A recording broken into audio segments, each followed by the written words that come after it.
Estamos aqui para mais um programa Diversidades. Dessa vez, mês de abril, no dia 2 de abril, vivemos o Dia do Autismo. E hoje, então, no mês de abril, dentro do mês, nós achamos assim muito pertinente trazer esse assunto para discussão. E para falar conosco sobre isso, temos aqui o psicólogo Lucas Antônio da Silva, Prazer. que depois ele vai se apresentar um pouco mais, vai dizer a área que ele atua e onde atua, e a mãe de uma criança autista, a Fabrina Severo. E aqui nos bastidores, o pai também do Lorenzo, né? O Edilson Severo. E no Brasil, a campanha nacional de 2026, ela tem como tema autonomia se constrói com apoio. O censo de 2022, ele apontou um número oficial de pessoas diagnosticadas com autismo. No país, nós temos 2,4 milhões de pessoas portadoras do espectro autista. Diante deste número oficial, o autismo passa a ser também assunto de planejamento, responsabilidade social e políticas públicas. Então, nós trouxemos aqui o Antônio, aliás, o Lucas Antônio, né, para conversar conosco sobre o autismo. Lucas, ultimamente, nos últimos anos, se percebe um crescimento exponencial de pessoas portadoras do espectro autista. O que mudou? O diagnóstico ou o olhar mais atento? Na verdade, uma coisa linka na outra. Hoje se conhece bem mais sobre o autismo, tem muito mais pesquisas, então se entende muito mais quais são os sinais, os alertas, principalmente, né, sobre o TEA, e em cima disso aumenta-se o diagnóstico. Quanto mais a gente conhece, mais fácil é de diagnosticar, para até antes disso, né, a gente começar as intervenções também. Então, uma coisa linka na outra. E por que se chama espectro autista? Boa pergunta. Nós temos, segundo o censo, em torno de 2 milhões e 400 mil pessoas dentro do autismo. E todas elas são diferentes. Elas podem ter alguma semelhança, mas todas elas são diferentes. Então, o espectro é justamente isso, né? É uma gama que diferencia, né, cada pessoa. Não tem uma pessoa com autismo que é igual a outra, que tem as mesmas problemas de habilidade social, a questão de linguagem e tudo mais. Todos eles são diferentes. Então, por isso que é um espectro. Porque cada um tem a sua particularidade, age de forma diferente perante o mundo onde ele vive. Isso, tanto que quando o paciente chega na nossa clínica, é feito um plano individualizado para cada paciente. Né? Não tem a gente brinca, não tem uma receita de bolo. É diferente para cada pessoa. E qual é a tua clínica? Tu falaste na clínica. Eu coordeno o SESM, nós temos um centro que trabalha com transtornos do neurodesenvolvimento e eu que coordeno a minha galerinha lá dentro. Temos psicólogos, tem terapia ocupacional, fonoaudiólogo, psicopedagogo, neuropsicopedagogo e por aí a gente vai. Aqui em Lajeado? Aqui em Lajeado, isso. Pode dar no endereço. Fica na Rua Alberto Torres, número 517, na sala 602. Feita a propaganda, precisando, é só procurar o Lucas aqui, ó. Parece que a Fabrina já conhece esse centro, né, Fabrina? Conheço, sim, meu filho é paciente do centro, muito bem atendido. Ótimo. Agora, Lucas, tu pode nos dizer, assim, o que exatamente é o autismo? Eu gosto muito desse mês da conscientização e eu sempre trabalho isso. A gente primeiro tem que diferenciar que o autismo ele não é uma doença, ele é um transtorno. Uma doença, se a gente for, por exemplo, fazer um exame de sangue, de imagem, vai aparecer, né, a doença.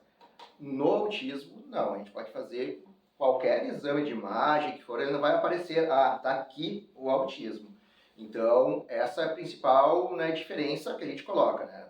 Doença é uma coisa, transtorno é outra.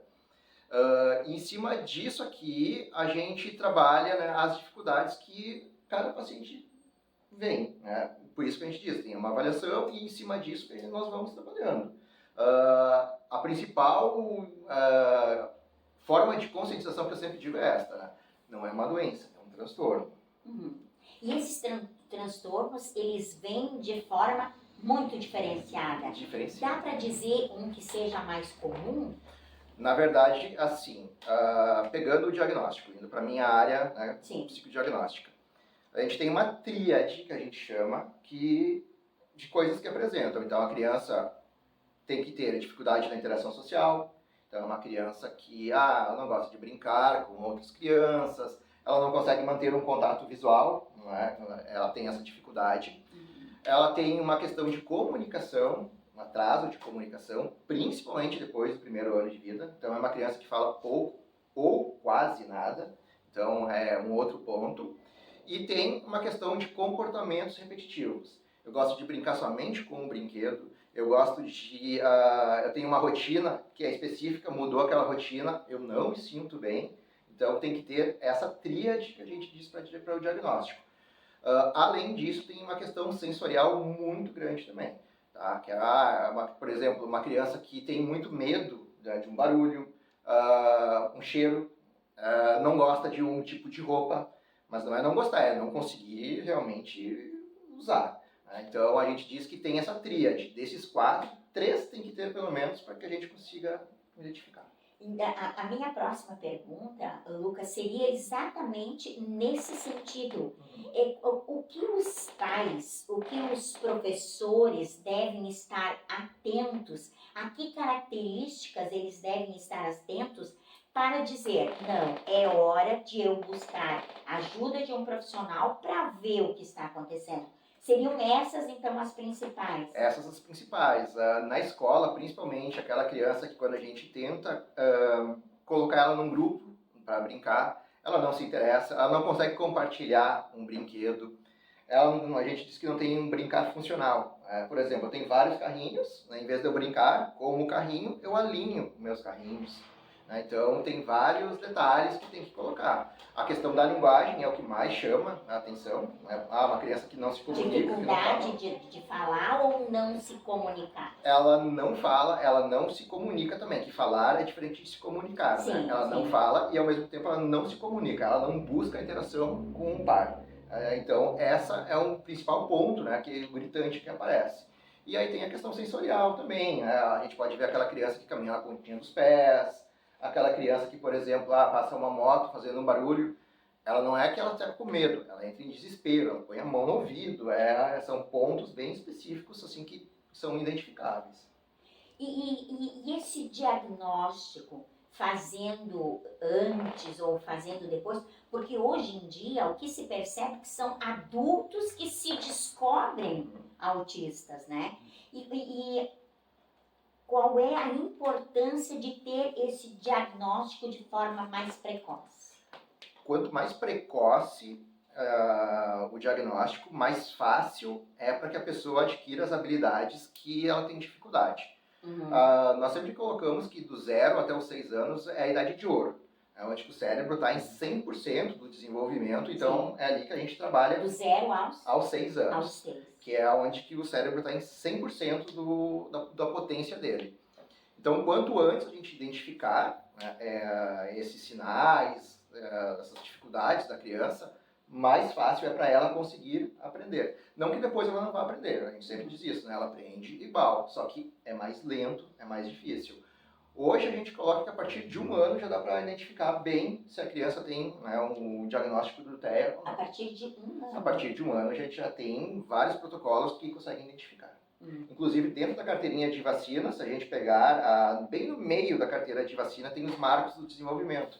E ali pega desde a criança nasce até o 6º ano. Então dá para acompanhar por ali também. Muito bom. Quais essas terapias, nesses tantos anos que tu trabalhas com isso? Eu não sei quanto tempo tu trabalha com este público. Com o público eu já estou há 2 para 3 anos já. Trabalhando então, nesses 2 a 3 anos que tu trabalha, tu tens algumas terapias, algumas formas que te possibilitam dizer isso faz isso é mais positivo, isso não é tão positivo? Bela pergunta. Até porque, como a gente está no mês de conscientização, e também a ciência fala muito disso, todos os protocolos, em todos os países, né, tem uma que se destaca, que é a análise do comportamento aplicada, né, que a gente diz que é a ABA. A ABA trabalha justamente nessa questão de aquisição de habilidades. Então, ela é o padrão ouro do TEA.